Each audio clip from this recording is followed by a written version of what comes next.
चलिए 1 मिनट में स्टार्ट कर रहा हूँ मैं क्लास को बस।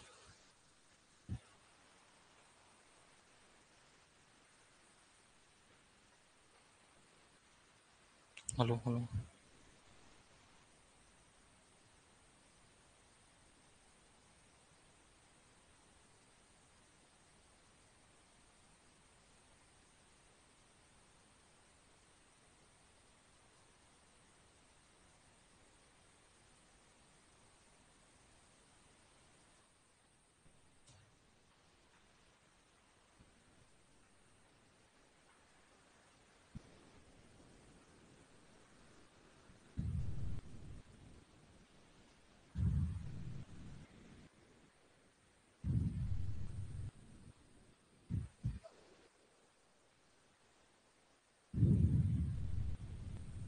चलिए स्टार्ट करते हैं अपनी क्लास को। हाँ जी। चलिए आज से हम लोग सीएमए फाइनल का जो नया बैच है अपना स्टार्ट कर रहे हैं। और इसमें सबसे पहले मैं आप लोगों का सब्जेक्ट स्टार्ट कर रहा हूँ पेपर नंबर 14, जो कि है स्ट्रेटेजिक फाइनेंशियल मैनेजमेंट का। चलिए पहले तो फाइनेंशियल मैनेजमेंट के बारे में थोड़ा सा इंट्रोडक्शन के बारे में बात करते हैं कि अब तक आपने फाइनेंशियल मैनेजमेंट में क्या पढ़ा है और आगे आप क्या पढ़ने वाले हैं। ठीक है। फिर उसके बाद मैं आपको बताऊंगा सिलेबस 2022 जो अपना नया सिलेबस आया है उसके अंदर क्या क्या कंटेंट अपने को पढ़ना है, और उसका लिंकअप हमारे इंटरमीडिएट जो हम पढ़ के आए हैं उससे कुछ है या नहीं है या कुछ नया पढ़ेंगे। और इसके बाद मैं बात करूंगा कि क्या क्या नए टॉपिक अपने ऐड किए गए हैं। मतलब एक प्रकार से आज की अपनी जो इंट्रोडक्शन क्लास है उसमें फाइनेंशियल मैनेजमेंट के बारे में पहले बेसिक जानकारी अपन समझते हैं। तो चलिए स्टार्ट करते हैं। सब्जेक्ट अपना है स्ट्रेटेजिक फाइनेंशियल मैनेजमेंट। देखिए क्लास को स्टार्ट करने से पहले मैं आपको कुछ बातें मैं बता देता हूं। देखिए सिलेबस 2022 के अंदर जैसे मैं आप लोगों को जब भी कुछ पढ़ाऊंगा सारी चीजें उसके अंदर आपको एक बात ये नोट करनी है कि जो भी कंटेंट मैं आपको पढ़ा रहा हूं एक तो क्लासेस रेगुलर अटेंड करना, और दूसरा सबसे इंपॉर्टेंट कि जो भी क्वेश्चंस मैं क्लासरूम में या फिर कोई भी वर्किंग नोट कराता हूं बहुत सिस्टमेटिक प्रॉपरली नोट करना है। ठीक है ना। चलिए शुरू करते हैं समझना। देखिए अपन सब्जेक्ट अपना स्टार्ट कर रहे हैं स्ट्रेटेजिक। आ जाओ। हाँ। Oh Shruti. Strategic financial management. चलिए स्ट्रेटेजिक फाइनेंशियल मैनेजमेंट सब्जेक्ट को स्टार्ट करने से पहले मैं आपको बात करता हूं साहब फाइनेंशियल मैनेजमेंट में हम लोगों ने अब तक इंटरमीडिएट के अंदर क्या देखा है। मतलब फाइनेंशियल मैनेजमेंट का मतलब क्या है, फिर उसका स्ट्रेटेजिक रूप में हम किस तरीके से फाइनल लेवल पर उसको पढ़ते हैं और समझते हैं, इस बात को अपन अंडरस्टैंड करेंगे। तो सबसे पहले बात करते हैं फाइनेंशियल मैनेजमेंट की। फाइनेंशियल मैनेजमेंट का मतलब, फाइनेंस का मतलब क्या होता है, पैसा। और पैसे का मैनेजमेंट कैसे किया जाता है कॉर्पोरेट के अंदर या किसी भी बिजनेस के अंदर, ये सारी फंक्शनिंग जो है वो आप फाइनेंशियल मैनेजमेंट के सब्जेक्ट में पढ़ते हैं। सबसे पहले मैं बात करता हूं कि फाइनेंशियल मैनेजमेंट में अब तक आप लोगों ने इंटरमीडिएट के अंदर जो भी कंटेंट पढ़ा है वो किस बात से रिलेटेड है। मतलब बिजनेस के अंदर जो फाइनेंस को मैनेज करने से रिलेटेड एक्टिविटीज आप परफॉर्म करते हैं उसके अंदर क्या क्या चीजें आपने अभी इंटरमीडिएट में पढ़ी हैं। फिर मैं बात करूंगा फाइनल लेवल पे क्या पढ़ेंगे, उनसे क्या लिंकअप निकलेगा। तो देखिए मैंने आपको बताया साहब फाइनेंशियल मैनेजमेंट में फाइनेंस का मतलब क्या होता है, मनी, पैसे से। और उसका मैनेजमेंट का मतलब उसको मैनेज कैसे करना है, इस बारे में हम यहां पर बात कर रहे हैं। तो जब आप एज अ प्रोफेशनल किसी भी कंपनी के अंदर लगते हैं as a cost management accountant, या मैं बात करूं यहां पर चार्टेड अकाउंटेंट, या एक डिग्री और मैं नाम ले लेता हूं सीएफए, ये बेसिकली फाइनेंस के अंदर जो अच्छे प्रोफाइल्स को संभालने वाले लोग होते हैं कंपनी के अंदर, वो ये प्रोफेशनल्स लोग होते हैं। अब इनका काम फाइनेंस को मैनेज करने से रिलेटेड एक कंपनी के अंदर क्या रहता है। तो मैं इसको 3 कैटेगरी में डिवाइड कर रहा हूं। 3 कैटेगरी में सबसे पहले मैं पार्ट 1 की जो बात कर रहा हूं वो है फाइनेंसिंग डिसीजन। Financing decision.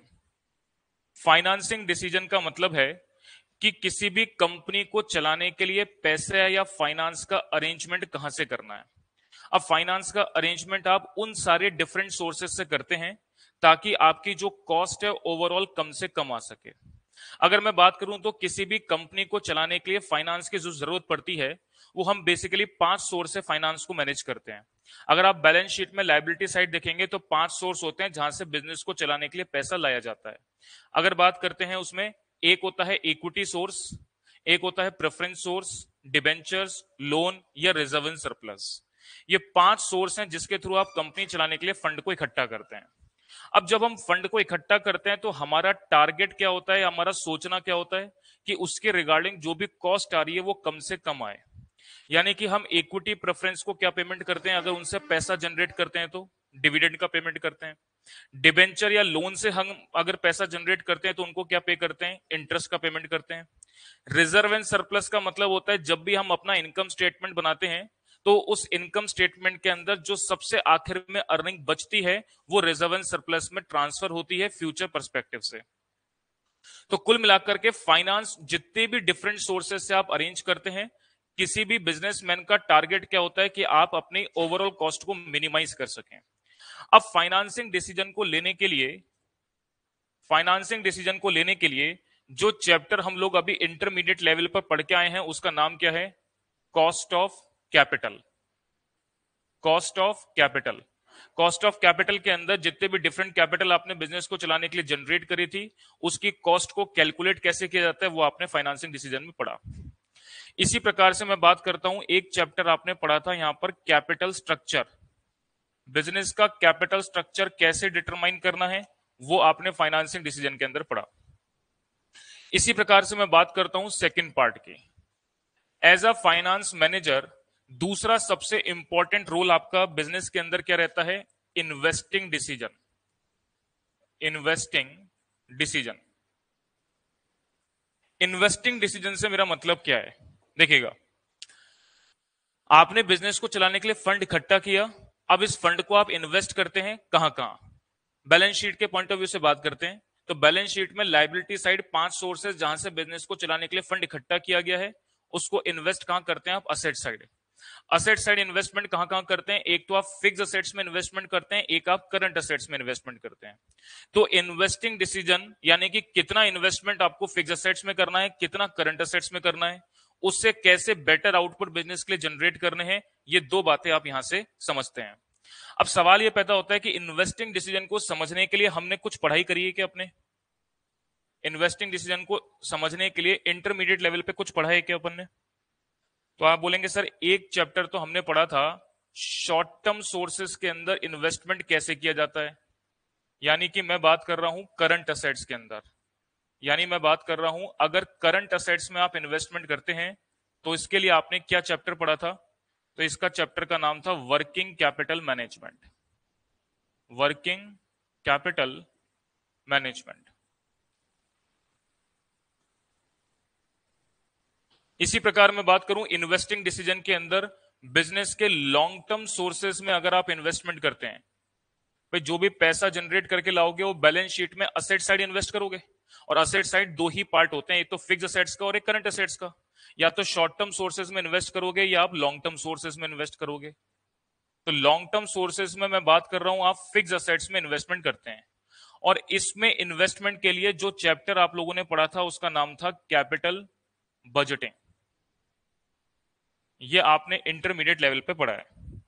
तो यानी कि इन्वेस्टिंग डिसीजन को लेने के लिए आपको 2 चैप्टर आपने पढ़े, एक तो वर्किंग कैपिटल मैनेजमेंट था और एक कैपिटल बजटिंग था, जहां से बिजनेस के long term short term sources में इन्वेस्टमेंट कैसे किया जाता है इसके बारे में अपन ने समझा था। इसके बाद बात करते हैं आपने बिजनेस में पैसा जनरेट किया, उसको इन्वेस्ट किया, इन्वेस्ट करने के बाद अब जो भी रिटर्न आप उस बिजनेस से कमाते हैं उस रिटर्न को आप अपने स्टेक होल्डर्स के अंदर डिस्ट्रीब्यूट करते हैं। स्टेक होल्डर्स वर्ल्ड का मतलब क्या है कि वो सभी पार्टिसिपेंट जो कंपनी से डायरेक्ट इनडायरेक्ट रूप में किसी ना किसी रूप में जुड़े हुए हैं वो सभी लोग स्टेक होल्डर्स कहलाते हैं। चाहे वो बिजनेस में शेयर होल्डर्स हो, चाहे वो एम्प्लॉइज हो, चाहे वो इन्वेस्टर्स हो, कोई भी हो सकता है। तो अब उनको आप क्या करते हैं, डिस्ट्रीब्यूट करते हैं, मतलब एक प्रकार से ये हो गया डिस्ट्रीब्यूशन डिसीजन। बिजनेस का डिस्ट्रीब्यूशन डिसीजन या डिस्ट्रीब्यूशन पॉलिसी क्या होती है, इसके लिए आपने एक चैप्टर पढ़ा था वहां पर डिविडेंड पॉलिसी का। क्या आपको मेरी बात समझ में आ रही है। तो यहां पर डिस्ट्रीब्यूशन कैसे किया जाता है इसके बारे में हमने यहां पर डिविडेंड पॉलिसी के अंदर पढ़ रखा है। तो ये तो मैंने आपको बताया कि बेसिक फाइनेंस, चाहे वो छोटा बिजनेस हो या बड़ा बिजनेस हो ये 3 प्रकार के डिसीजन तो हर प्रकार का बिजनेस लेता ही लेता है। अब इस डिसीजन के अंदर स्ट्रेटेजी का इन्वॉल्वमेंट कैसे होगा उसके बारे में अभी मैं बात करता हूं। तो पहले आप ये इंट्रोडक्शन पॉइंट ऑफ व्यू से इतनी सी बात को नोट कर लेंगे। सबसे पहले आप इंट्रोडक्शन पॉइंट ऑफ व्यू से ये बात को एक बार नोट कर लेंगे। फ्रेश कॉपी बनानी है, लिखते जाओ, मेरी बात को समझते भी जाएंगे, और जो भी कंटेंट मैं आपको नोट करा रहा हूं सिस्टमेटिकली आपको नोट करना है सारी बातों।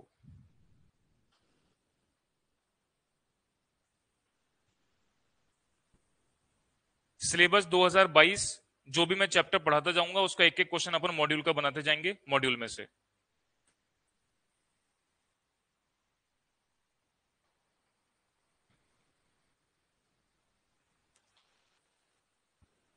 Good morning Ritika.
चलिए, यहां तक की बात आपने नोट कर ली, अब मैं आगे बढ़ रहा हूं, आगे की बात समझेंगे।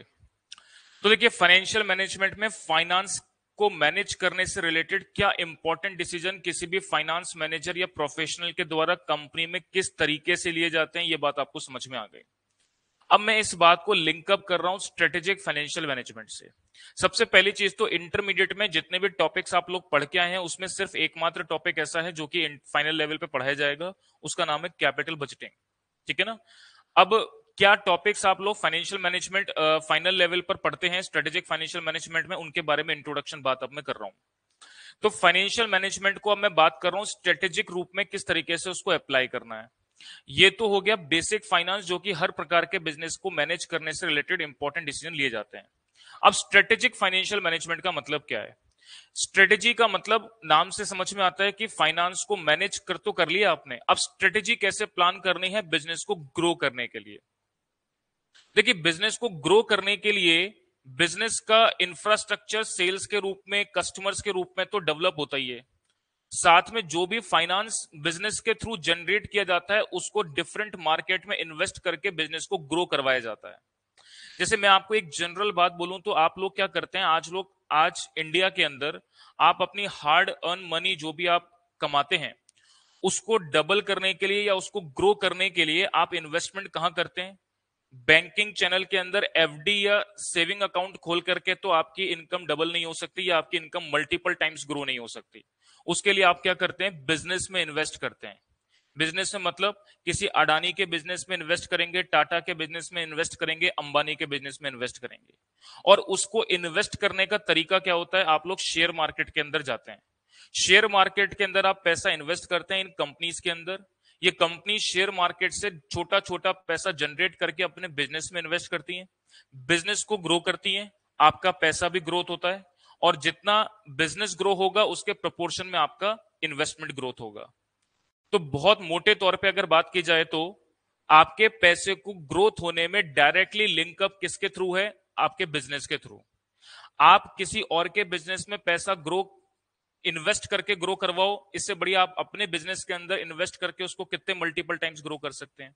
तो पॉइंट मेरा करने का मतलब क्या है, जितने भी डिफरेंट बिजनेसेस अपने फाइनेंस को मैनेज करने से रिलेटेड इंपॉर्टेंट डिसीजन तो लेते हैं, क्योंकि बेसिक फंक्शनिंग है किसी भी बिजनेस को चलाने के लिए। लेकिन यहां से जो भी आप पैसा जनरेट करते हैं, रिटर्न कमाते हैं, एक्सेस अमाउंट जो आपका होता है, उसको डिफरेंट मार्केट में इन्वेस्ट करके उसको मल्टीपल टाइम्स ग्रो करवाया जाता है। मल्टीपल टाइम्स ग्रो करवा करके उसको अगेन आप अपने बिजनेस में इन्वेस्ट करते हैं बड़े अमाउंट में, ताकि आपका बिजनेस क्या हो, ग्रो कर सके।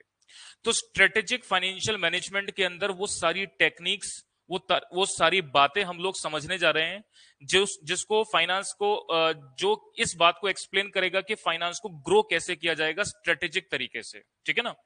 अब मैं देखो आपसे बात करता हूं यहां पर अपने सीएमए फाइनल के सिलेबस के बारे में। ठीक है ना। मैं सीएमए फाइनल 2022 का जो अपना नया सिलेबस है इसके बारे में बातचीत कर रहा हूं।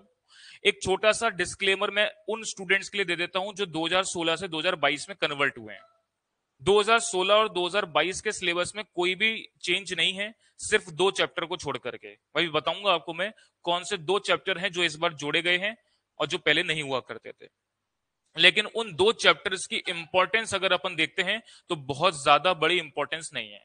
ज्यादा बड़ी का मतलब हो गया 5 या 10 नंबर का, 5-7 नंबर का आप मान लें थ्योरेटिकल क्वेश्चन बन सकता है, इसके अलावा नहीं बन सकता। तो मोटे तौर पर 2016 या 2022 सिलेबस के अंदर अगर सिलेबस की बात करें तो लगभग बराबर है, कोई भी चेंज नहीं है।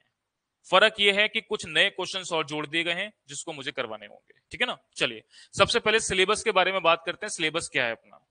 देखिए सबसे पहले बात करी मैंने, सेक्शन ए जो है वो इन्वेस्टमेंट डिसीजन के रिगार्डिंग है।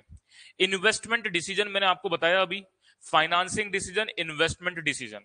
इन्वेस्टमेंट डिसीजन को मैंने 2 तरीके से कैटेगराइज किया था, एक तो आप फिक्स असेट्स में इन्वेस्टमेंट करते हैं, एक आप करंट असेट्स में इन्वेस्टमेंट करते हैं। तो करंट असेट्स में इन्वेस्टमेंट करने के लिए जो टेक्निक्स आपने पढ़ते हैं वो टेक्निक क्या थी, वर्किंग कैपिटल मैनेजमेंट की। ये यहां पर नहीं पढ़ाई जाएगी, वो आपने इंटर में पढ़ ली। यहां पर बात की जाएगी बिजनेस के लॉन्ग टर्म सोर्सेस के अंदर जो इन्वेस्टमेंट किए जाते हैं, मींस कैपिटल बजटिंग का पार्ट, वो ये सेक्शन ए आपका कवर करेगा। तो सेक्शन ए के अंदर investment decision, project planning and control के रिगार्डिंग बात की जाएगी, जिसमें एनपीवी, आईआरआर, इन सारे प्रोजेक्ट्स की मैं बात करूंगा। इसके अलावा कुछ adjusted cash flow forecasting, capital budgeting techniques हैं। बेसिकली कैपिटल बजटिंग है क्या, कैपिटल बजटिंग का जो चैप्टर है वो फोरकास्ट करता है किसी भी बिजनेस को लेकर के कि अगर हम इस बिजनेस के अंदर पैसा लगाते हैं तो ये बिजनेस कितने लंबे समय तक हमको पैसा कमा करके देगा और कितना कमा करके देगा। मींस आप कैपिटल बजटिंग का चैप्टर कब पढ़ते हैं, किसी भी बिजनेस में पैसा इन्वेस्ट करने से पहले का ये पॉइंट रहता है कि उस बिजनेस में पैसा डालना आपके लिए ठीक है कि नहीं है। तो आप एक फोरकास्ट करते हैं उस बिजनेस को लेकर के कि आने वाले सालों में कितना रिटर्न जनरेट करेगा और उसकी प्रेजेंट वैल्यू क्या रहेगी। इस हिसाब से आप कंपेयर करते हैं कि आपका इन्वेस्टमेंट और आपका रिटर्न उसमें डिफरेंस कितना है।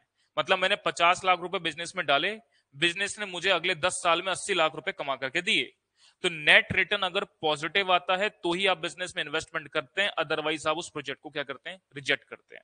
तो कैपिटल बजटिंग का जो डिसीजन लिया जाता है वो किसी भी बिजनेस को स्टार्ट करने से पहले लिया जाता है। ठीक है ना। तो ये एक प्रकार से फोरकास्टिंग टेक्निक्स हैं जिनके बारे में अपन और बात करेंगे।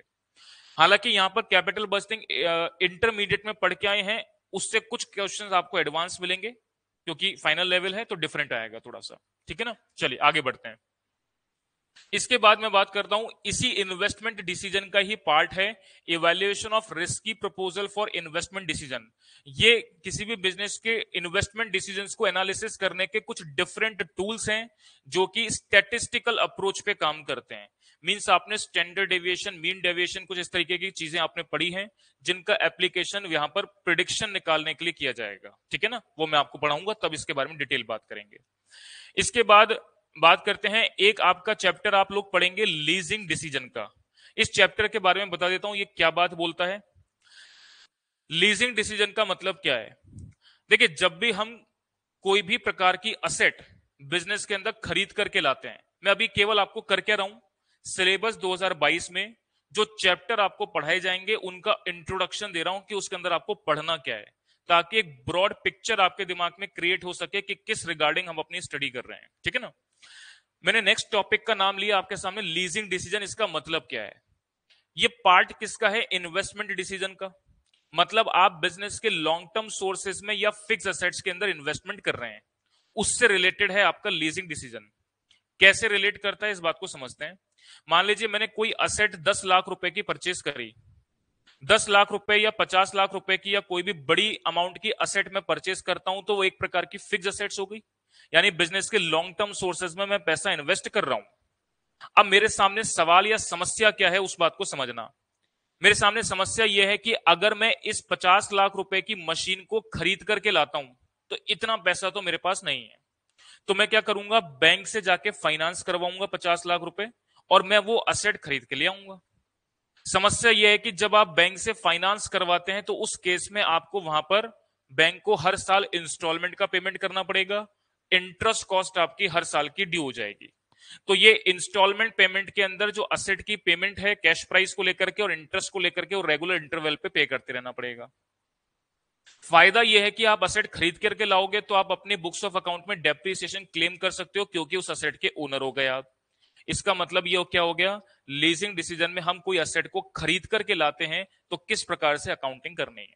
बात क्लियर? दूसरा ऑप्शन, 50 लाख रुपए की असेट को खरीद करके ना ला करके मैं लीज पर ले आता हूं, किराए पर ले आता हूं। इससे बेनिफिट ये निकलेगा कि आपको केवल रेंटल एक्सपेंसेस बियर करने हैं। और क्या बेनिफिट है? टेक्नोलॉजी बहुत जल्दी जल्दी चेंज होती है। पता चला आपने 50 लाख रुपए की असेट खरीद ली, 3 साल के बाद टेक्नोलॉजी चेंज हो गई और आपको नई असेट की रिक्वायरमेंट है, जबकि वो पुरानी असेट्स पे ही आप 10 साल तक इंस्टॉलमेंट पे करते रहो, तो बेकार हो जाएगा मामला। तो अगर आप लीजिंग पर किसी असेट को परचेस करके लाओगे तो केवल लीज रेंटल का पेमेंट कर रहे हैं आप, और 3 साल के बाद नई टेक्नोलॉजी वाली मशीन आएगी तो आप उस मशीन को वापस करेंगे, एक नई मशीन खरीद लाएंगे और लीज पर ले आएंगे, फिर उसके साथ काम करेंगे। तो समस्या यहां पर जो है वो ये है कि असेट को खरीदा जाए या लीज पर लाया जाए, कौन सा ऑप्शन बिजनेस के पॉइंट ऑफ व्यू से बढ़िया है, इस बात का डिसीजन आप किस चैप्टर में पढ़ेंगे? लीजिंग डिसीजन में पढ़ेंगे। मेरी बात समझ में आ गई? असेट को खरीदा जाए या लीज या रेंटल बेसिस पर लिया जाए, दोनों ही ऑप्शंस में से बिजनेस के लिए कौन सा बढ़िया ऑप्शन है, ये आप इस लीजिंग डिसीजन के चैप्टर में पढ़ेंगे। क्या मेरी बात क्लियर हो गई? चलिए आगे की बात करते हैं। ये तीनों ही चैप्टर हमारे 2016 में भी थे, 2022 सिलेबस में भी एज इट इज हैं। इसके बाद बात करते हैं, एक नया चैप्टर जोड़ा गया है सिक्योरिटाइजेशन, ट्रस्ट के रिगार्डिंग इंफॉर्मेशन है। डिटेल बात में बाद में जाके करूंगा, सिक्योरिटाइजेशन क्या है। पूरा थ्योरेटिकल चैप्टर है और ये 2016 सिलेबस में नहीं हुआ करता था, 22 सिलेबस में इसको जोड़ा गया है। थ्योरेटिकल एनालिसिस है पूरा। चलिए इसके बाद आ जाते हैं अपन सेक्शन नंबर बी पर। सेक्शन नंबर बी में security analysis and portfolio management का आपका ये चैप्टर है। इसको पूरा मैं पूरे चैप्टर का नाम सिर्फ पोर्टफोलियो मैनेजमेंट के रूप में ही बोलूंगा, और इसके अंदर एक चैप्टर आपका म्यूचुअल फंड का और बॉन्ड वैल्यूएशन का और डाल दिया। पहले क्या हुआ करता था कि पोर्टफोलियो मैनेजमेंट और म्यूचुअल फंड्स को अलग अलग रूप में पढ़ा जाता था। क्या बातें हैं इसके बारे में बात करते हैं। देखिए मैंने यहां पर बात करी security analysis and portfolio management. इस सेक्शन का मतलब क्या? सिक्योरिटी का मतलब होता है शेयर्स, जहां भी आप पैसा इन्वेस्ट करते हैं। तो शेयर्स के अंदर इन्वेस्टमेंट करने से पहले क्या एनालिसिस करना चाहिए कि हमको उस बिजनेस के अंदर या उस शेयर्स के अंदर इन्वेस्टमेंट करना है कि नहीं है, इसके लिए क्या टेक्निक्स आपको पढ़नी और समझनी है, वो सिक्योरिटी एनालिसिस बताएगा। दूसरा है पोर्टफोलियो मैनेजमेंट, बहुत बड़ा चैप्टर है। पोर्टफोलियो मैनेजमेंट में पोर्टफोलियो वर्ड का मतलब क्या? जब भी हम अपने पैसे को शेयर मार्केट के अंदर इन्वेस्ट करते हैं तो इस बात का ध्यान रखते हैं कि सारा पैसा केवल एक ही कंपनी में इन्वेस्ट नहीं किया जाए। अगर सपोज वो एक प्राइवेट कंपनी जिसमें आप इन्वेस्टमेंट करते हैं वो प्राइवेट कंपनी डूबती है तो आपका पैसा भी सारा डूब जाएगा। तो एक रैशनल इन्वेस्टर की पहचान क्या होती है कि वो अपना जो भी पैसा है वो किसी एक सिक्योरिटी में इन्वेस्टमेंट न करके मल्टीपल सिक्योरिटी में इन्वेस्टमेंट करे, 8 या 10 सिक्योरिटी में इन्वेस्टमेंट करे, 10 कंपनीज में इन्वेस्टमेंट करे। अगर कोई कंपनी कम रिटर्न प्रोवाइड करती है तो कोई कंपनी आपको ज्यादा रिटर्न देगी और आपका जो बेनिफिट है वो इक्वलाइजेशन पर रहेगा या कुछ अच्छा रहेगा। अगर आप एक ही कंपनी में इन्वेस्टमेंट करेंगे तो अगर वो कंपनी बढ़ेगी तो पैसा बढ़ेगा, वो कंपनी गिरेगी तो आपका ओवरऑल पैसा भी क्या होगा, गिरेगा। तो पोर्टफोलियो मैनेजमेंट का चैप्टर आपको किस बारे में सिखाएगा कि जब भी हम अपना पैसा शेयर मार्केट के अंदर इन्वेस्टमेंट करते हैं तो हमको एक सिक्योरिटी में ना इन्वेस्ट करके मल्टीपल सिक्योरिटी में इन्वेस्टमेंट करना चाहिए। कौन सी सिक्योरिटी में इन्वेस्टमेंट करना चाहिए उसकी बेसिक टर्मिनोलॉजी जो है वो हम सिर्फ पोर्टफोलियो मैनेजमेंट में पढ़ेंगे। हालांकि जब आप शेयर मार्केट में इन्वेस्टमेंट करते हैं तो मैं यहां पर बात दो तरीके से कर रहा हूं। एक तो होता है शेयर मार्केट में इन्वेस्टमेंट और एक होती है शेयर मार्केट में ट्रेडिंग। ट्रेडिंग से रिलेटेड बातचीत मैं यहां पे नहीं कर रहा हूं, यहां पर मैं इन्वेस्टमेंट पॉइंट ऑफ व्यू से बात कर रहा हूं कि जब आप किसी भी शेयर मार्केट में किसी भी कंपनी में इन्वेस्टमेंट करते हैं for the purpose of long term तो क्या बातों का ध्यान रखना है वो ये पोर्टफोलियो मैनेजमेंट का चैप्टर आपको बताएगा। लेकिन अगर आप शेयर मार्केट में इन्वेस्टमेंट शॉर्ट टर्म पर्पस के लिए करते हैं, मतलब ट्रेडिंग पर्पस के लिए करते हैं, तो वो टर्मिनोलॉजी आपको यहां पर नहीं बताई गई है, ठीक है ना। वो बिल्कुल डिफरेंट सिनेरियो है, आगे की और एडवांस चीज है वो ट्रेडिंग जो करते हैं हम डेली बेसिस पर, है ना। चलिए अब सिक्योरिटी एनालिसिस पोर्टफोलियो मैनेजमेंट के अंदर आप पढ़ते हैं एक सबसे इंपॉर्टेंट चैप्टर जो यहां पर है म्यूचुअल फंड्स का। म्यूचुअल फंड्स के बारे में आपने सुना होगा, सब्जेक्ट टू मार्केट रिस्क, इस तरीके के एड सचिन तेंदुलकर, महेंद्र सिंह धोनी के भी अभी एड आते हैं। म्यूचुअल फंड्स के रिगार्डिंग आप क्या अंडरस्टैंडिंग अपने दिमाग में बिठाते हैं उसको दो शब्दों में मैं बताता हूं। एक छोटा इन्वेस्टर या जिसको प्रॉपर नॉलेज नहीं है, ऐसा इन्वेस्टर अगर शेयर मार्केट में जाकर के इन्वेस्टमेंट करना चाहता है तो वो नहीं कर सकता। मतलब मेरे पास अगर एक छोटा इन्वेस्टर की बात कर रहा हूं मैं, उस व्यक्ति की जिसकी मंथली इनकम ही 15-20 हजार रुपए की है, अब उसके पास इतनी नॉलेज तो होगी नहीं कि शेयर मार्केट में कहां इन्वेस्ट करना है। दूसरा, ना उसके पास इतने प्रॉपर फंड होंगे कि मार्केट में बढ़िया इन्वेस्टमेंट कर सके ताकि बढ़िया रिटर्न मिल सके। तो उसके लिए ये म्यूचुअल फंड बनाए गए हैं। म्यूचुअल फंड कंपनी क्या होती है, छोटे इन्वेस्टर अपना पैसा म्यूचुअल फंड कंपनीज को देते हैं। म्यूचुअल फंड कंपनीज के पास आप जैसे बढ़िया प्रोफेशनल्स होते हैं, उनका काम क्या होता है, शेयर मार्केट को एनालिसिस करके उस छोटे छोटे पैसे को जो जनरेट किया है शेयर मार्केट में इन्वेस्ट करना, शेयर मार्केट में इन्वेस्ट करके रिटर्न जनरेट करना, कुछ रिटर्न खुद रखना, कुछ अपने छोटे इन्वेस्टर्स को बांट देना। अब एक छोटा इन्वेस्टर के पॉइंट ऑफ व्यू से सोचना, एक परचूनी वाला दुकान वाला की बात कर रहा हूं मैं जिसकी मंथली इनकम 20-25 हजार रुपए की है, वो क्या सोचता है कि अगर मैं बैंक के सेविंग अकाउंट में पैसा जमा करूंगा तो 4% का ब्याज मिलेगा, एफडी कराऊंगा तो 6% मिलेगा, शेयर मार्केट में जाऊंगा तो 15-20% तक का रिटर्न मिलेगा। लेकिन इतनी नॉलेज तो है नहीं, पैसा भी नहीं है। म्यूचुअल फंड कंपनी के पास जाता है, म्यूचुअल फंड कंपनी बोलती है 10 से 12% का रिटर्न दे दूंगी, तो उसके लिए बढ़िया ऑप्शन हो गया ना। बोले मार्केट की तो नॉलेज नहीं है, और अगर मैं बैंक में एफडी कराता हूं या सेविंग अकाउंट में जमा करता हूं तो उसमें कुछ ब्याज मिलेगा नहीं, क्योंकि मार्केट के अंदर मैंने आपको बताया इन्फ्लेशन रेट अप्रोक्सीमेट 5.5-6% के आसपास है। अगर आपको बैंक एफडी से 6% का ब्याज मिल रहा है और 6% की ही इन्फ्लेशन रेट है तो नेट रिटर्न आप कुछ भी नहीं कमा रहे हैं, ठीक है ना। तो आपको कहीं ना कहीं एक्स्ट्रा ऑर्डिनरी इन्वेस्टमेंट करना पड़ेगा जहां से कुछ एक्स्ट्रा रिटर्न कमाया जा सके। तो उस छोटे इन्वेस्टर के लिए कितना बेनिफिट ऑप्शन है कि वो 10 से 12% का रिटर्न म्यूचुअल फंड कंपनीज के थ्रू अपना कमा सकता है। मेरी बात समझ में आ रही है कि आपको। तो म्यूचुअल फंड कंपनी एक प्रकार का मीडिएटर का रोल प्ले करती है जो कि छोटे इन्वेस्टर्स और शेयर मार्केट के बीच के लिंक को जोड़ने का काम करती है। मेरी बात समझ में आ रही है आपको। चलिए, इसके बाद मैंने आपको बता दिया पोर्टफोलियो के अंदर हम क्या पढ़ेंगे, सारी टेक्निक्स के बारे में बात की गई है। नेक्स्ट आपका आता है section C, financial risk management. ये सबसे इंपॉर्टेंट सेक्शन है, सबसे डिफिकल्ट सेक्शन भी मैं बोल सकता हूं। डिफिकल्ट तो कुछ भी नहीं है, पढ़ेंगे तो सब समझ में आएगा।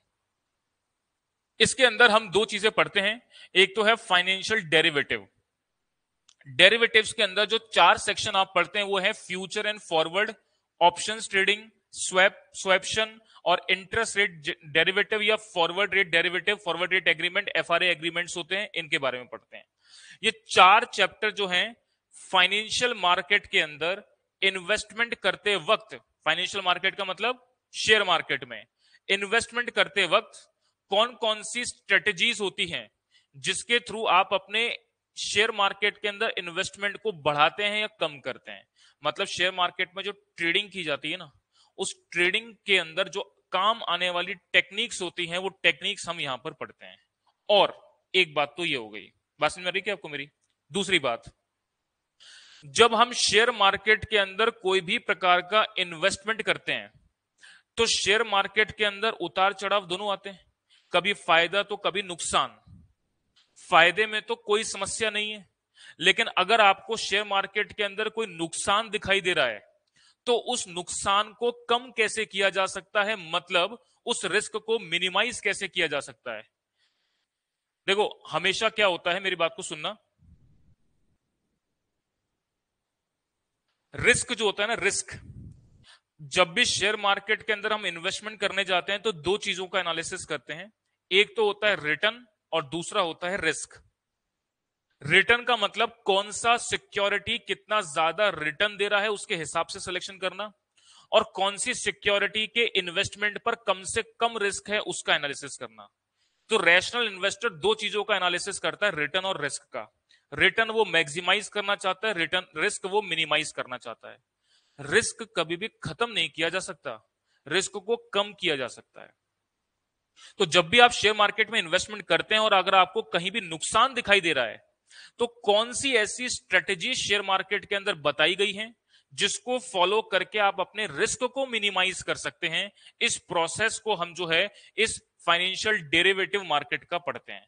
फ्यूचर ऑप्शंस, फॉरवर्ड ऑप्शंस कैसे किए जाते हैं, कॉल ऑप्शंस, पुट ऑप्शंस कैसे बुक किए जाते हैं, स्वैप कैसे किया जाता है इंटरेस्ट रेट को सिक्योर करने के लिए, और फाइनेंशियल इंटरेस्ट रेट फ्यूचर्स, यहां पर एक और इंटरेस्ट रेट होती है उसके बारे में बातचीत है, ठीक है ना। तो ये वो स्ट्रेटेजीज अपन यहां पर पढ़ेंगे जो कि फाइनेंशियल मार्केट में उत्पन्न होने वाले रिस्क को मिनिमाइज करने का काम करती हैं ड्यू टू हेजिंग। हेजिंग एक प्रोसेस होता है जिसके थ्रू रिस्क को क्या किया जाता है, मिनिमाइज किया जाता है। क्या आपको मेरी बात समझ में आ रही है? चलिए, इसके बाद नेक्स्ट चैप्टर हम लोग पढ़ेंगे जो कि है international financial management. International financial management के अंदर सबसे पहला पार्ट है अपना फॉरेन एक्सचेंज का। इंटरनेशनल फाइनेंशियल मार्केट, यहां पर हमने सारी बातें कर ली, इंडियन मार्केट की बात कर ली, लेकिन फॉरेन मार्केट से रिलेटेड कोई बातचीत नहीं करी है, वो यहां पर करेंगे। फॉरेन मार्केट का मतलब क्या, कोई भी ट्रांजैक्शन इंडिया का फॉरेन कंट्री के साथ अगर होता है तो उसमें फॉरेन करेंसी का इन्वॉल्वमेंट होगा, और फॉरेन करेंसी का इन्वॉल्वमेंट है तो उसमें कुछ ना कुछ रिस्क भी होगा। रिस्क कैसे हो सकता है उसका एक छोटा सा आइडिया मैं आपके दिमाग में डालता हूं।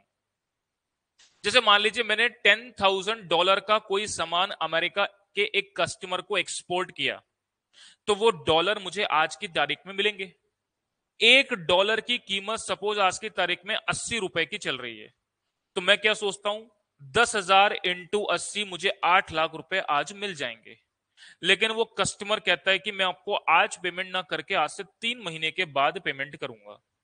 तो 3 महीने के बाद मेरे दिमाग में डर इस बात का है कि अगर डॉलर की कीमत घट गई, अगर डॉलर की कीमत 80 रुपए से 70 रुपए पर आ गई, तो 70 को मैं 10,000 से मल्टीप्लाई करूंगा तो मुझे कितना मिलेगा, 7 लाख रुपया मिलेगा। इसका मतलब आज अगर वो पैसा मिलता तो 8 लाख रुपया हो जाता, लेकिन आज से 3 महीने बाद मेरे को 7 लाख मिलेगा, मतलब मेरे 1 लाख रुपए का नुकसान हो गया। तो फॉरेन मार्केट में या फॉरेक्स मार्केट के अंदर जो आपकी फॉरेन करेंसी रेट्स के अंदर चेंजेस आते हैं, उसकी वजह से जो नुकसान पैदा होता है उस नुकसान को कम कैसे किया जाए, इसके रिगार्डिंग हम ये फॉरेक्स मार्केट का चैप्टर पढ़ेंगे, ठीक है ना। फॉरेन एक्सचेंज के अंदर कोटेशंस कैसे होती हैं, करेंसीज के एक्सचेंज को पढ़ा कैसे जाता है, बैंक के साथ जब आप कोई ट्रांजैक्शन करते हैं करेंसी के एक्सचेंज के रिगार्डिंग, तो उसमें किस तरीके से इंटरप्रिटेशन बनाई जाती है करेंसी के रिगार्डिंग, बहुत सारी टेक्निक्स यहां पर बताई जाती हैं, है ना। तो पहले तो बेसिक टर्मिनोलॉजी समझेंगे, फिर समझेंगे कि फाइनेंशियल फॉरेक्स मार्केट के अंदर काम होता कैसा है, उससे फिर हमको फायदा कैसे होता है, नुकसान कैसे होता है, और जो नुकसान होता है उस नुकसान को मिनिमाइज कैसे किया जाता है। ये सारा स्टेप बाय स्टेप प्रोसेस जो है वो हम फॉरेन एक्सचेंज यानी इस मार्केट में पढ़ेंगे, फॉरेक्स मार्केट में पढ़ेंगे, जो कि फाइनेंशियल मैनेजमेंट को इंटरनेशनल मार्केट से जोड़ता है। क्या आपको मेरी बात समझ में आ रही है क्या? तो बेसिकली ये सारा आपका सिलेबस है, इसमें एक पार्ट और नया जोड़ा गया है। वो नया पार्ट क्या है उसको देखते हैं। यह है डिजिटल फाइनेंस। डिजिटल फाइनेंस में ये सारी चीजें आप क्या पढ़ेंगे, मैं इसके बारे में थोड़ा सा बता देता हूं। आप जितने भी ऑनलाइन ट्रांजेक्शन्स करते हैं, इसके अलावा आप डिजिटल फाइनेंस के अंदर इसमें क्रिप्टो करेंसी के बारे में भी इंफॉर्मेशन हैं। और डिजिटल फाइनेंस का मतलब डिजिटल रूप के अंदर जो भी एक्सचेंज किए जाते हैं, चाहे वो गूगल पे, फोन पे, पेटीएम, जितने भी ऑनलाइन मोड्स हैं उनको लेकर के क्या बातें ध्यान रखनी चाहिए, क्या सेफ्टी सिक्योरिटी फीचर्स होते हैं, वो सारी बातें इसके अंदर थ्योरेटिकल बेस के रूप में बताई गई हैं। कुल मिलाकर के ये जितने भी प्लेटफॉर्म्स जो कि ऑनलाइन एक्सचेंज करने का काम करते हैं, इनको जब बनाया गया था तो क्या बातें ध्यान रख करके बनाया गया है, एक बात। दूसरी बात, इसके अंदर क्या कमियां रह गई हैं, उनको क्या सुधार करने की आवश्यकता है। बिल्कुल थ्योरेटिकल बैकग्राउंड है, 2016 सिलेबस में नहीं हुआ करता था, पर 2022 सिलेबस में इसको जोड़ा गया है। तो मैंने आपको बताया 16 से 22 में आते वक्त दो चैप्टर ने जोड़े गए हैं। एक तो सिक्योरिटाइजेशन के बारे में बताया मैंने, जो कि study note number 1 investment decision का टॉपिक है, उसके अंदर मैं पढ़ाऊंगा। दूसरा टॉपिक ये वाला रहेगा जो कि डिजिटल फाइनेंस के बारे में बिल्कुल सेक्शन ई अलग से बताया गया है, क्योंकि इससे पहले मैंने आपको सेक्शन डी बताया था इंटरनेशनल फाइनेंस के बारे में। ये बिल्कुल अलग से एक सेक्शन है, थ्योरेटिकल है, ज्यादा बड़ा चैप्टर नहीं है, तो कुछ 20 एक पेज का है, थ्योरेटिकल बैकग्राउंड है। तो अब बात करते हैं हमारे मोटे तौर पर कौन कौन से ऐसे चैप्टर्स हैं जो कि स्ट्रेटेजिक फाइनेंशियल मैनेजमेंट का सबसे बड़ा पोर्शन कवर करते हैं। ठीक है ना, चलिए इसके बारे में मैं छोटी सी बातें आपको बता देता हूं, उसको आप देखेंगे। तो मैं आपके सामने बात कर रहा हूं सिर्फ उन इंपॉर्टेंट टॉपिक्स की, पढ़ाऊंगा तो सारी चीजें मैं, लेकिन इंपॉर्टेंट टॉपिक्स की मैं बात कर रहा हूं जो सबसे मोटे तौर पर आपको अपने फाइनेंशियल मैनेजमेंट को स्ट्रॉन्ग करने के लिए पढ़ना है। एक तो मैंने आपको बताया कैपिटल बजटिंग, जो कि बेसिकली किसी भी बिजनेस के इन्वेस्टमेंट डिसीजन का पार्ट है। दूसरा दूसरा आप यहां पर चैप्टर पढ़ते हैं, एक का नाम मैंने बताया लीजिंग डिसीजन। लीजिंग स्ट्रेटेजीज क्या होती हैं इसके बारे में।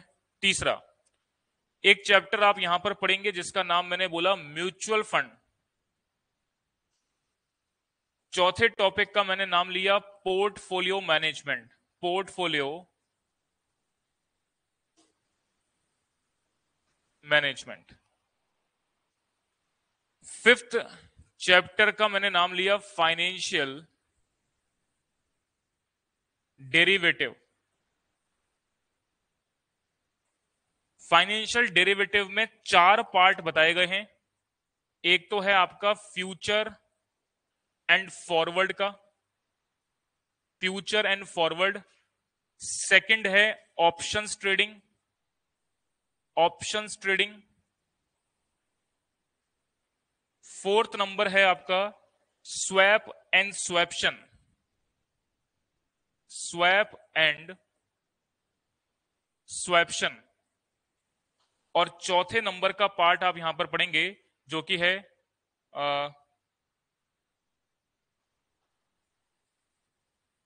Forward rate agreement.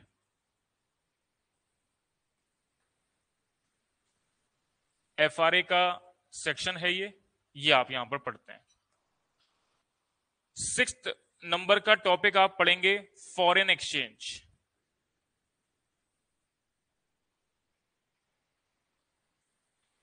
ये मैंने आपको मोटे तौर पर 6 चैप्टर आप लोगों को बताए हैं जो सबसे इंपॉर्टेंट हैं स्ट्रेटेजिक फाइनेंशियल मैनेजमेंट को पढ़ने के लिए।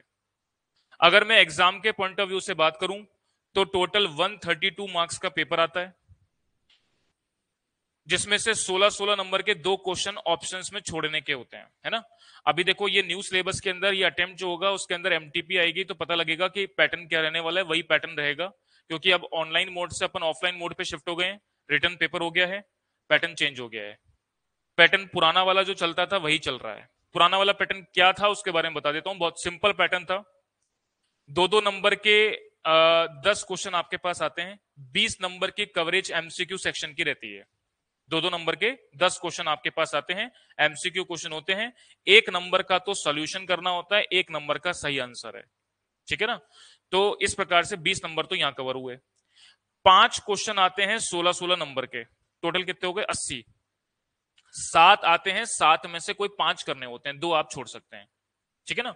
और जो 5 क्वेश्चन आपको करने होते हैं 16-16 नंबर के, वो एक क्वेश्चन 16 नंबर का नहीं आता, उस एक क्वेश्चन में भी 2 पार्ट आते हैं। 8 नंबर का 8 नंबर का आ जाएगा, 10 नंबर का 6 नंबर का आ जाएगा, कोई भी कॉम्बिनेशन बन सकता है। 9 नंबर का 7 नंबर का कॉम्बिनेशन बन जाएगा, कैसा भी कॉम्बिनेशन बन सकता है, इसका कोई वो फिक्स गारंटी नहीं है। तो 2 क्वेश्चन स्किप करने के ऑप्शन होते हैं, मतलब टोटल मिलाकर के 132 नंबर का पेपर होता है। 132 नंबर के पेपर में अगर मैं इस पर्टिकुलर सेक्शन का वेटेज की बात करूं तो लगभग 110 से 120 नंबर का सेक्शन इसी का ही होगा, ये जो मैंने आपके सामने लिखे हैं। थ्योरी भी बनेगी, प्रैक्टिकली बनेगा, जो बनेगा इसमें से बनेगा। जो एक्स्ट्रा कुछ chapter digital finance, securitisation, trust, वो छोटे छोटे चैप्टर हैं, उनका इतना इंपॉर्टेंस नहीं है, लेकिन ये सबसे बड़े चैप्टर हैं, ये आपको पढ़ना है। चलिए इस बात को आप नोट कर लेंगे, ये बात आपको मेरी समझ में आ जानी चाहिए। चलिए, तो मैंने आज की अपनी इंट्रोडक्शन क्लास में किस बारे में बात करी? फाइनेंशियल मैनेजमेंट क्या होता है, फाइनेंस को मैनेज करने से रिलेटेड आप क्या काम करते हैं बिजनेस के अंदर, उसका स्ट्रेटेजिक रोल क्या है। अब देखो, आपने ये सारे चैप्टर्स पढ़े, इनसे स्ट्रेटेजिक रोल क्या समझ में आया? एक चैप्टर मैंने म्यूचुअल फंड का नाम लिया, पोर्टफोलियो का नाम लिया, डेरिवेटिव मार्केट का नाम लिया। ये 3 चैप्टर तो शेयर मार्केट से जुड़े हुए हो गए, है ना।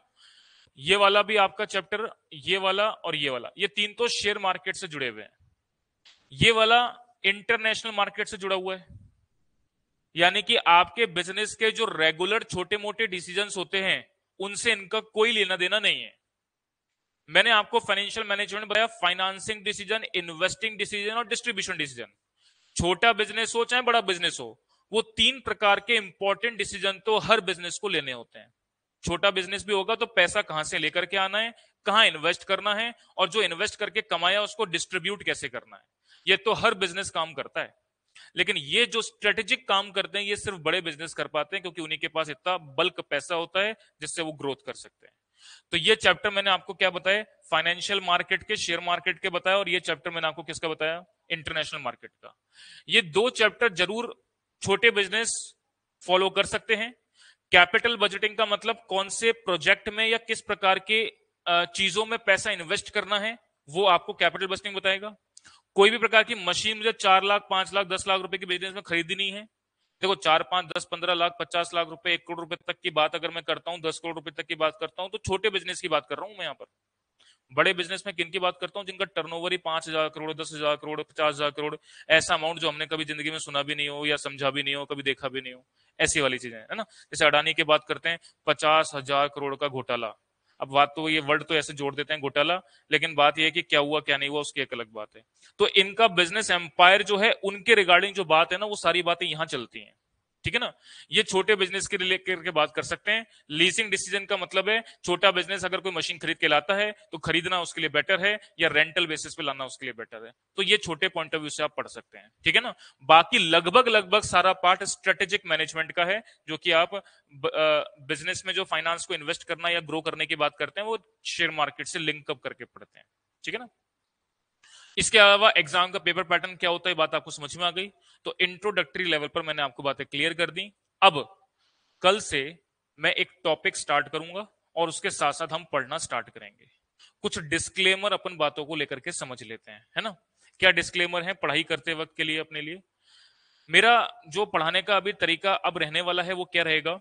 कोई भी स्पेसिफिक चैप्टर मैंने आप लोगों को पढ़ाया, उस चैप्टर को पढ़ाते वक्त मैं उससे रिलेटेड जितने भी कॉन्सेप्ट्स हैं वो सारी चीजें आपको लिखवाऊंगा, पहली चीज। दूसरा, सारी चीजें आपको प्रॉपर्ली नोट करनी है जो मैं समझाते जा रहा हूं। सीएमए इंस्टीट्यूट के स्टडी मटेरियल 2022 सिलेबस में जितने भी क्वेश्चंस हैं वो सारे क्वेश्चन सिस्टमेटिकली कॉपी के अंदर नोट डाउन कराऊंगा। उससे रिलेटेड पास एग्जाम में स्कैनर के अंदर जो क्वेश्चन आए हुए हैं, चाहे वो 2016 सिलेबस हो और अपन 12 सिलेबस तक भी जाएंगे, 16 सिलेबस और 12 सिलेबस तक के जो क्वेश्चन है वो अपन सारे करेंगे, ठीक है ना। और जैसे ही वो चैप्टर खत्म होगा उसके नेक्स्ट डे में उस चैप्टर का कंप्लीट रिवीजन करवाऊंगा, फिर नेक्स्ट डे उसका टेस्ट लूंगा मैं, फिर उसके बाद अपन नए चैप्टर पे आगे बढ़ेंगे। तो प्रोसेस क्या रहेगा? चैप्टर अपन ने स्टार्ट किया, खत्म किया, फिर उसका रिवीजन किया, फिर उसका टेस्ट किया, फिर अपन आगे बढ़ेंगे। फिर आगे मान लीजिए मैंने, क्योंकि यहां पर चैप्टर ज्यादा है ही नहीं, आप भी देखोगे कुल मिलाकर के 6 चैप्टर हैं, जिसमें ये 1 महीना लेगा, ये भी 1 महीना लेगा, ये पोर्टफोलियो मैनेजमेंट करीबन 20 एक दिन लेगा, ये म्यूचुअल फंड आपका 10 दिन का चैप्टर है, ये 10 दिन का चैप्टर है, ये भी 10 दिन का चैप्टर है ना। इस तरीके से ये मैंने आपको वेटेज बताई है। तो बड़े चैप्टर तो ये दोनों हो गए, है ना। और बाकी सब छोटे छोटे से हैं, छोटे छोटे मतलब 20 दिन 10 दिन के चैप्टर हैं। तो 10-10 दिन के बाद, 15-15 दिन के बाद जब अपनी गाड़ी आएगी नेक्स्ट चैप्टर पर, तो जैसे मान लो कोई एक चैप्टर मैंने पढ़ाया, उसका टेस्ट कर लिया, दूसरा चैप्टर पढ़ाया, उसका टेस्ट जब मैं करूंगा तो पुराने वाले चैप्टर को भी दे दूंगा मैं, तो आपका बार बार रिवाइज भी रहेगा। ठीक है ना। चलिए, तो एक बार आज की अपनी क्लास के अंदर इतना रखते हैं, और कॉपी के अंदर जो काम नोट्स करा रहा हूं बहुत प्रॉपर तरीके से, सिस्टमेटिक तरीके से आपको नोट करना है। ठीक है ना। चलिए, आज की क्लास में इतना रखते हैं, मिलते हैं नेक्स्ट क्लास में, तब तक के लिए धन्यवाद।